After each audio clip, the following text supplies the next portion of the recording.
This week on Myths and Legends, Robin Hood and his friends throw a dinner party, and we'll see that one secret trick to having guests over and actually making money. Easy. You do it by robbing your guests. The creature this week is a Jaguar man who likes to go shirtless and also can end the world.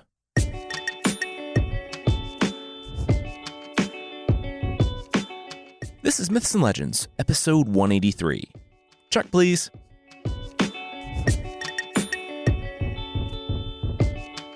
This is a podcast where I tell stories from mythology and folklore. Some are incredibly popular stories you'd think you know, but with surprising origins. Others are stories that might be new to you, but are definitely worth a listen. We are back in the Robin Hood legends. The fun thing about Robin Hood is that the stories really lend themselves to this format.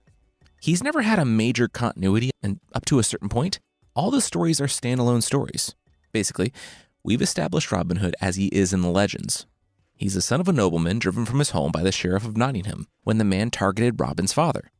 In the forest, he met Little John, Much the Miller's son, Arthur Bland, Will Scarlet, Friar Tuck, and together they rob from the callous rich and give to the needy. We introduced Maid Marian a few episodes back, an extremely smart childhood friend of Robin, who can also handle herself in hand-to-hand combat against him. Though, not to diminish that, but really who can't against Robin. I had her inserting herself into the sheriff's regime as a spy, as is the case in some of the legends. Today, we'll catch up with Robin doing what he does best, robbing bishops as they ride through Sherwood Forest.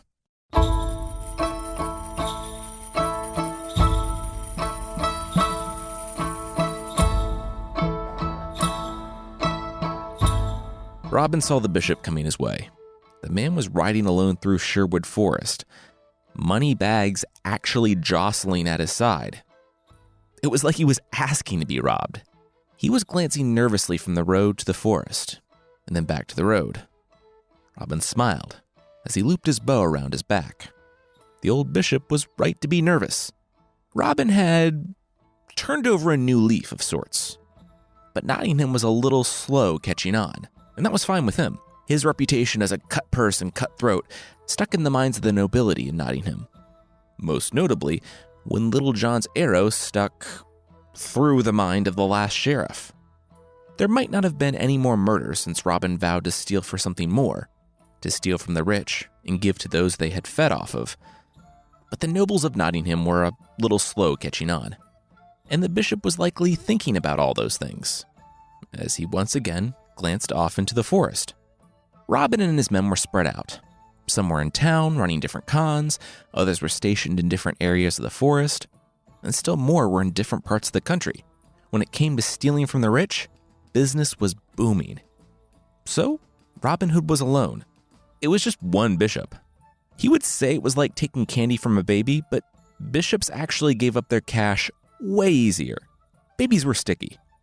Robin stepped from the forest, spooked the horse, and grabbed its reins. He looked up at the bishop.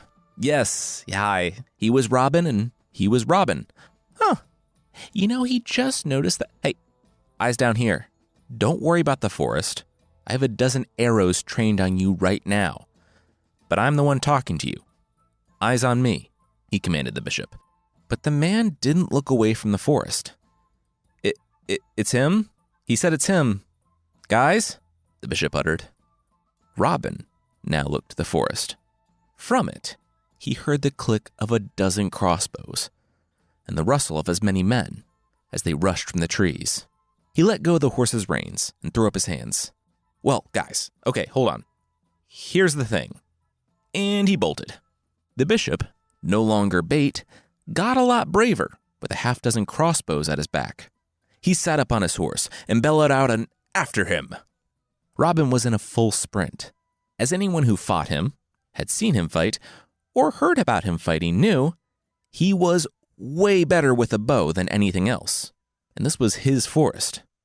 He turned into the woods and found himself looking at yet another man panting in leather armor and brandishing a crossbow. Robin staggered back. How big was this operation? This was Robin's forest, so Robin knew that he was in trouble. There was a stream to the south that he couldn't quickly cross, and there were some rocky outcroppings. Meanwhile, he didn't know how many of the sheriff's men were in the forest. He had overplayed his hand. He put some distance between himself and the sheriff's men, and then he remembered something. A house. Not far from here. A poor old woman lived in the forest. Robin thought about it. There was no other way out. He made for her door. The poor old woman smiled when she saw Robin and beckoned him to come in. She looked him up and down. He was out of breath and sweating. Was everything all right? Robin, panting, said that the sheriff's men were in the forest with the bishop. They had tracked him. They would be here. Could he hide here? The old woman smiled. Oh, he had helped her out so much, what with the supplies and the shoes that he and his gang had gifted her. She could do more than that. She started taking off her clothes. Robin held up his hands. Oh, wow. Thank you. He was flattered, but now's not really the time for that. Besides, he was kind of with someone.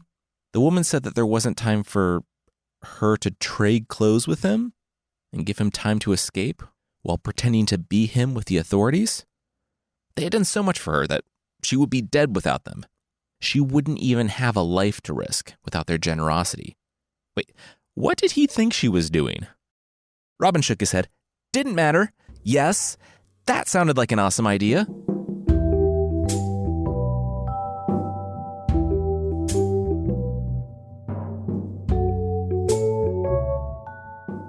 Robin was creeping through the forest in the gray cloak of an elderly woman. He spotted one of the sheriff's men ducking around the trees. He told himself to be cool. He was an elderly woman just out collecting berries or whatever. It would be fine.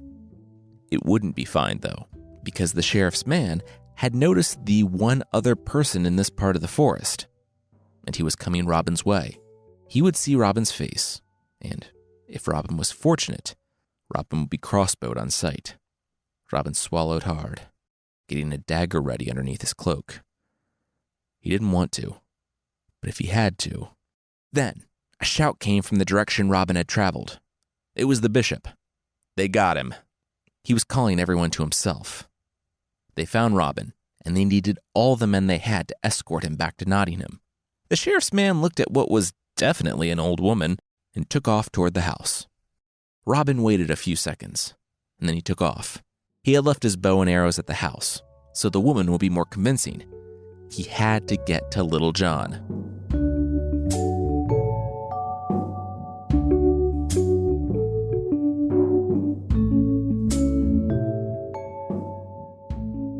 Stop right there, witch, Robin heard several minutes later, when he approached the place he knew Little John was laying, watching the road.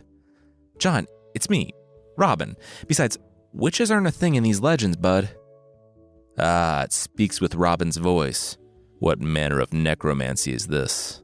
John said, and knocked an arrow. John, seriously, there's an old woman who lives a 15-minute walk from here. Why would you think I'm a witch? It took Robin throwing off the cloak and pointing to his face to show Little John that he was not a witch. And even then, Little John would keep an eye on this one. Robin said that they needed to get everyone together. They had some guests in the forest that they were leaving unattended. The bishop squinted on horseback. His captive was tied and slung over the back of his horse. Who's that? He said, slowing his horse. Up ahead, 100 men knelt by a greenwood tree. Why, I do believe that's Robin Hood, the voice from his horse said. The bishop yelled to the forest, to his own men, asking if they were they seeing this? It's what they expected, an ambush. Guys? Oh, they won't be coming, a voice said from the woods. A person strode from the leaves, and the bishop rolled his eyes. Not now, crone, the bishop barked. But said crone hooked his reins. Okay, the bishop really wasn't getting it, was he? The crone on the ground told the bishop to look at his face. Look at his captive, back to the crone, back to the captive. Yeah. See it now? Honestly, Robin, in disguise as the crone, said he had no idea how the bishop mistook an elderly woman for an outlaw in his late 20s. Regardless, it was time to let her go. The bishop sneered and whistled. Nothing happened. Oh, your friends. Yeah. See all those guys up by the tree? They met your friends in the forest. Our forest. They made some helpful donations to our cause, and we sent them back to Nottingham. Would you like to make a donation as well?" The bishop looked to the forest, to the help that wasn't coming. His hand shook as he took out 50 pounds and dropped them into Robin's open mantle. Robin shook his head. That was all? Maybe it was Robin being a bit skeptical, but the bishop should dig a little deeper. The bishop sighed and turned his pouch upside down. 500 pounds in total poured into Robin's mantle. The outlaw smiled. They tied the bishop up and went through the rest of his stuff. Robin was about to cut him loose when John shook his head. He hadn't been to church in a while. He wanted the bishop to say mass for them. Robin rolled his eyes. Seemed a little cruel, but okay. So the bishop, trembling and weeping, said mass for the outlaws before getting back on his horse. Little John, the outlaw who had to be pushing 7 feet tall, approached the horse and slapped it on the rear. The bishop held on for dear life. "Pray for us, Bishop," Little John yelled out, and then went with the others to count out the man's gold.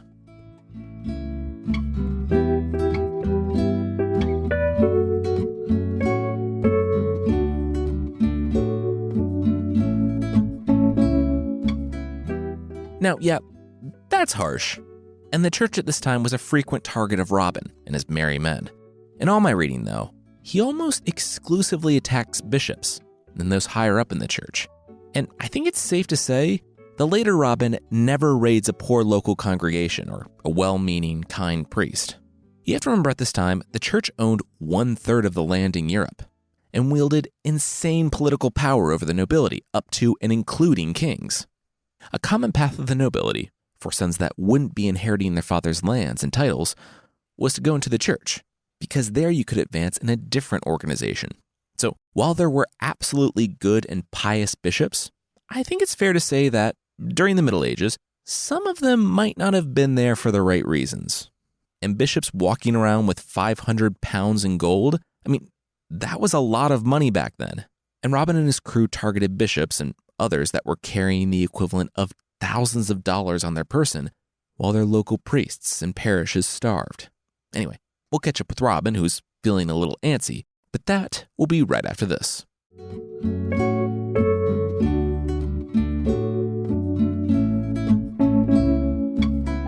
Robin stood from the table.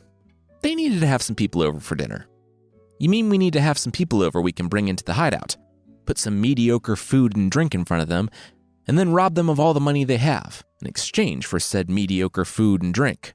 Little John asked. "Yes, John, we've been over this. You don't need to say that every time," Robin replied. "We're robbing people. We're outlaws. It's what we do. Seriously. Okay, John, you take Much and Will, and I'll take Alan, Arthur, and Friar Tuck. We'll go find some guests." And so they left, John leading one group and Robin another, and the rest setting up a location that they could abandon after dinner. But as the day wore on, and Robin's group passed by villages and towns, walking the roads and looking for anyone who might be a worthwhile guest, not just rich, but rich and part of the system that oppressed the poor and needy, so royals, nobles, knights, and most high-level clergymen, they began to feel as if they had wasted a day. Robin sent a small group off to go hunting the king's deer, and stationed himself by the road. Farmers, beggars, and yeomen passed, each getting a kind word, a nod, or a coin from the band of outlaws. Then they heard horse hooves up on the road ahead. Robin nudged Arthur, who took his hat from his eyes, sat up, and looked down the road. Him? In truth, he wasn't much. It was obvious that he was a knight, but it was like looking at the remains of a building. You could tell it had been a theater or a house by its framework, but that was all. So too with this knight. He didn't have armor. His clothes were worn. He didn't even have jewels adorning his clothes. Robin shrugged. Well, it was getting late. This might be the best they could find today. And if they didn't bring anyone back, all that food would go to waste. Robin stood. He told his men to get ready. He'd go say hello. "Hey there," Robin waved to the knight. The man, head drooping, was surprised from thought. Who was the stranger stopping people like this on the King's Road? Robin smiled. He would be honest. And the honest answer was that was a difficult question. Some called him kind, some cruel, some honest, some a thief. It didn't matter what the world thought, only what the good knight thought. His name was Robin Hood. The knight smiled as much as his frown would allow. He knew of Robin.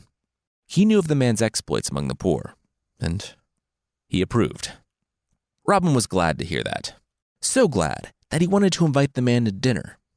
He and his compatriots ran something of an inn in Sherwood Forest, where they entertained interesting people.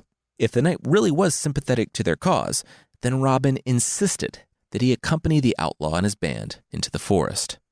Robin motioned to the armed bowman, arrows out. That usually sealed it.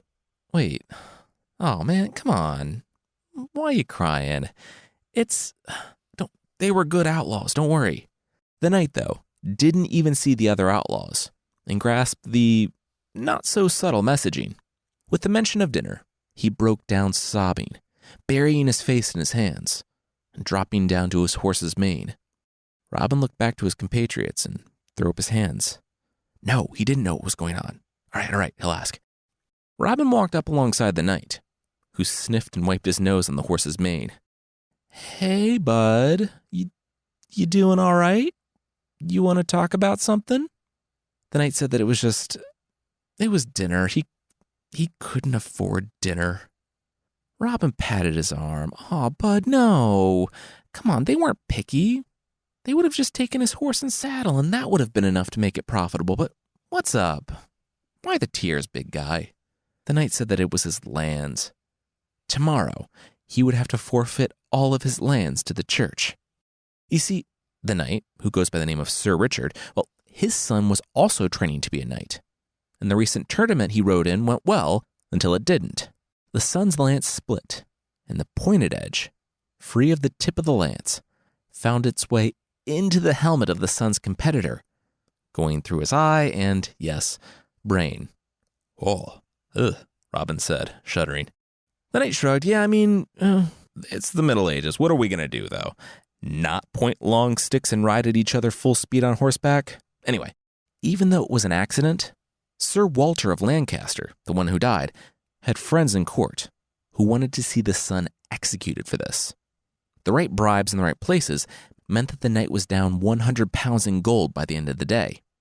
He had to secure a loan against his family lands, one with the Priory of Emmet.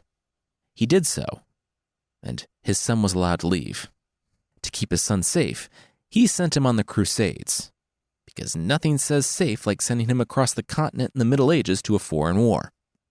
You're a good father, Robin said, protecting your son from all that danger by sending him into more danger. Hey, how much do you owe the Priory?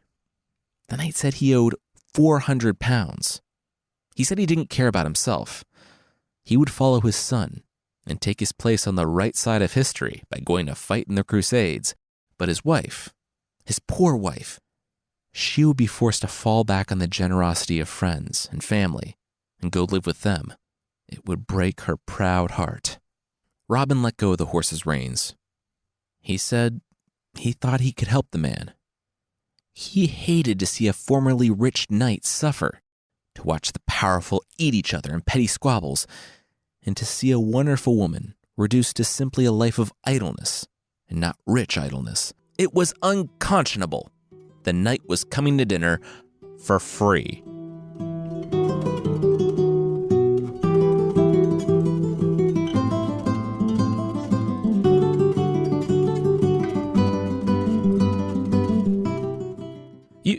You love all those things, Will Scarlet said, when the man arrived with the knight at their little pop-up larceny restaurant. You love watching the rich suffer and the powerful turn on each other, the consequences of their greedy and bloodthirsty lives coming home to roost. That's like our whole thing. You're not seeing the bigger picture, Friar Tuck said as he walked by. And the little side conversation was soon interrupted by Little John, who boomed out, asking who wanted more wine. His guests to dinner, another bishop who had been passing by with 3 friars, spat on the ground, and the bishop said that he would not break bread with criminals. Little John smirked. Why not? His church bought the bread. Everyone sat down to an awkward dinner, The knight was smirking, seeing as he was going to lose his family's estate because of a predatory loan from a church. He had gone to the church in his time of need, as a last resort, after an accident where all the nobles turned on him, and they had given him nothing for his ancestral lands. So he didn't really object to watching the bishop sweat, and even laughed when Robin and his men poked fun at the bishop. Only the bishop maintained his composure, and he turned to the knight. Sir Richard seemed to be a captive as well, yet he was laughing at their jests? Richard shrugged. Funny is funny. He would laugh even if it was directed at him. But, no one had ever called him a gluttonous priest, man-eating bishop, or money-gorging usurer, so the bishop growled and continued to not touch his food. When dinner was over and the plates were collected, Robin asked if Will Scarlet would help the bishop get the things he was carrying and help him pay for the meals of himself and his 3 friars. There were candlesticks, big bolts of velvet that were going to another church and another bishop, and a lockbox. Robin turned to the bishop. Did he have a key? The bishop turned up his nose. Robin shrugged. We have a key. Alan came with a sword and, with one good swing, hacked open the lockbox. Many an arched eyebrow was seen in the forest clearing when 1,500 gold pounds spilled out onto the ground. That was going to the poor, the bishop spat, and Robin nodded. Sure. And, what was this? The color drained from the bishop's face when he saw Robin lift a piece of paper from the remains of the lockbox. He swallowed hard. Robin read it over. There were a lot of names and a lot of sums on this paper. Many loans. Well, Robin said it was no use to him. He pinched it between his fingers and thrust it at the bishop. Here you go. Wow, there must be thousands of pounds worth of debts on this paper for locals in the area. Be a shame if anything happened to that. Whoops. Robin let go of the paper an instant before the bishop grabbed it, and the wind blew it from Robin's hands. Robin turned around in no particular hurry. Oh no, someone stop that paper before it goes into the... Oh, there it goes. Right into the fire. Well, the bishop probably had all those names and amounts memorized, right? Otherwise, all those debts would be wiped out. The bishop blinked. Yes. That's why people write things down and then lock up the paper. Because they have it memorized. Robin smiled. Good. Okay, here's how things were going to go with the money. He still wanted to contribute to the church. He was very pious. So he would divvy it up into thirds. He would give a third back to the bishop and friars because, as they said, it was going to the poor. Another third, Robin would ensure went to the poor. He'd distribute it directly. And the last third would go to Robin's band. And as soon as Robin scooped up the 500 pounds going to his band, he turned to Sir Richard. Here, go buy back your family estate. Bring your wife back home. Sir Richard was speechless. He grabbed Robin's hand and shook it vigorously. He couldn't believe it. Robin pulled him back from the brink. Robin saved him. Robin nodded. He was just doing the right thing. Now, go, today, and make for the priory to pay off your debts. Take my men with you, dress them up. You never know who's waiting in the forest. Real easy to be generous when it's not your money, the bishop said in disgust. It's not your money either, Robin replied, and then smiled. First will be last and last will be first and all that. That's what your lot says, anyway. We're just giving you a chance to practice what you preach. Robin turned to his men. How many days was it to Emmet Priory, where Sir Richard owes? They thought about it. 2, maybe 3 at the most. Robin turned to the bishop. Hey, looks like we're having a little sleepover.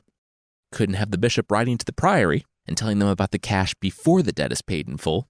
Will Scarlet pulled him aside. After the food, they're coming out in debt after this dinner. That was not the point of these dinners. Robin smiled. Debt? Oh, no. You see, they now owned a knight. There was a knight out there who not only has no love for nobles, but who owes his whole family estate, his whole legacy, to Robin and his band. He had servants, horses, land, men-at-arms. That was worth way more than 500 pounds.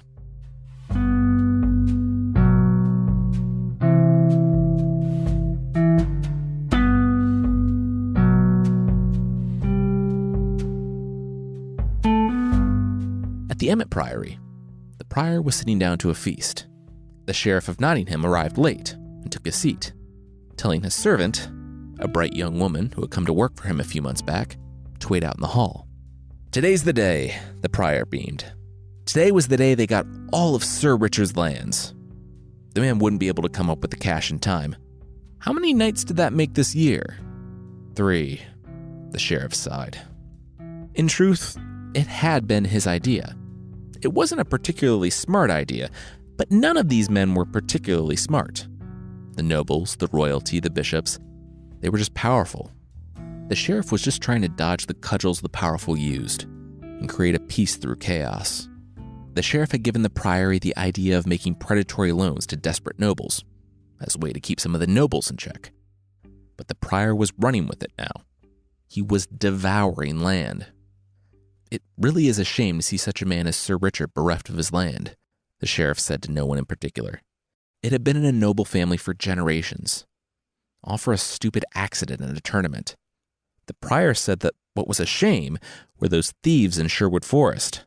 He only had to do this because of how much those men had stolen over the past few years, and that was on the sheriff. The sheriff's jaw clenched. Those thieves, the people loved them, so no one spoke up. Their little goodwill mission had only swelled their numbers. There must be 100 of them now. And no matter how well the sheriff planned, how secretive he was, he couldn't ever seem to get the jump on the one they called Robin Hood. Worse, more often than not, the men of the forest seemed to know his plans almost as fast as he did. It was then that they heard the clop of hooves outside. The prior looked at the sheriff, who shrugged. He didn't know who it was. Minutes later, the doors flew open. It was Sir Richard, flanked by his own men-at-arms. He said he had come because today was the day he was supposed to pay back his debt to the priory. "And can you pay those 400 pounds? The prior ventured. "No, I can't," Sir Richard said. The prior laughed. "Then why did he even come here? He could have just sent a messenger." "Oh, wait, no, he couldn't because he's destitute now. Bummer." The prior stood. He wouldn't have it said that he was cruel. He would let the debt go for 300 pounds, but "Done here," Sir Richard said to the prior, tossing 3 bags on the table. His debt was canceled, right? The prior looked at the bags, but no, he just said he couldn't pay. He was lying. The price was 400 pounds. The knight owed 400 pounds. He ordered the sheriff of Nottingham to arrest this man. The sheriff laughed. The prior just said 300 pounds. Now who's lying? The man played your game, and you lost. Besides, the knight was within his rights, and surrounded by men-at-arms who looked pretty tough. Especially that big one. You. Reynold Greenleaf, was it? The 7-foot-tall man-at-arms, who definitely wasn't just Little John wearing a hat, swallowed hard. He shook his head. "Sorry, didn't know that name." The sheriff shrugged. He looked an awful lot like the man who worked for his predecessor. Little John looked at Arthur Bland and Much, and the 6 more of Robin's men, the ones who were in the group with Sir Richard. Each had swords. Each would fight. Must have been a different 7-foot-tall man local to medieval Nottingham, then. "You must get that all the time," the sheriff smiled. "Sir Richard, I'll let you go. You have an estate to get back to." Sir Richard bowed before the prior, the sheriff, and the other guests. As he and his men left the hall, the doors stood open behind them, and the sheriff noticed something. The big one, and a few of the others turned to his assistant, the young woman who could speak and write in 4 languages, and they nodded. Not out of the ordinary, for men to nod at a young woman, but she didn't nod back. Her eyes darted briefly, imperceptibly, into the room where the sheriff sat with the prior, and then looked down. The sheriff then caught a small headshake, one that the night's men must have noticed as well, because they straightened back up and didn't try to address the young woman again. The sheriff, ignoring the fuming prior to his right, stroked his beard.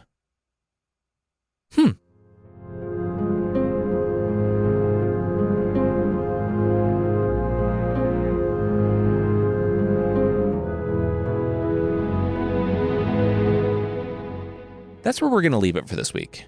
And I realize that I said that the legends don't have much in the way of continuity, but today's events, with Robin helping Sir Richard and the sheriff realizing the connections, will have consequences that will reverberate on down throughout the rest of the story.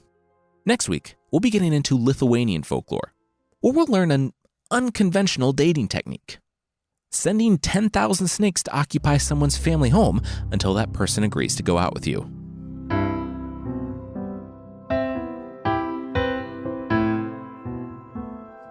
The creature this week is the Sinna, from Brazilian folklore. More specifically, the folklore of the Jaruna people. Now, when a mommy human and a daddy giant jaguar love each other very much, the result is the Sinna, which is a half human and half jaguar.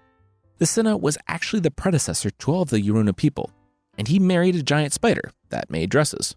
The Sinna is actually still around today. Legend has it that whenever he wants to rejuvenate, take a few years off, he just takes off his skin like a shirt over his head, goes for a short swim, and when he shimmies back into the skin, he's young again.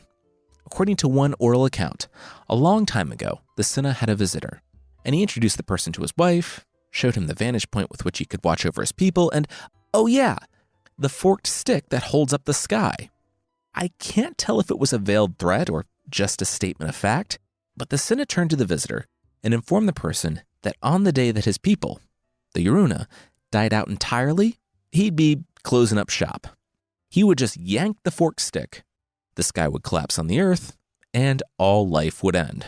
A development that's made all the more tragic by the fact that, in the 2011 census, the population of the people group was only 348. Still, that's up from 37 in the 1950s. So maybe the world won't end anytime soon. That is, unless our shirtless Jaguar man accidentally bumps into the pole holding up the sky. Then, all bets are off.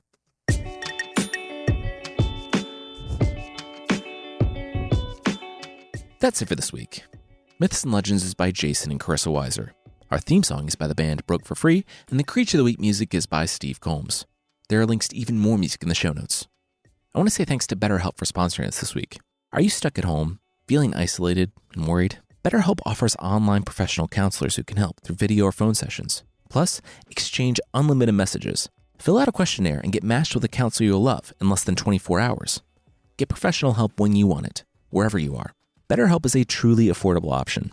And our listeners get 10% off your first month with the discount code LEGENDS. Go to betterhelp.com/legends. All right, thank you so much for listening, and I'll see you next time.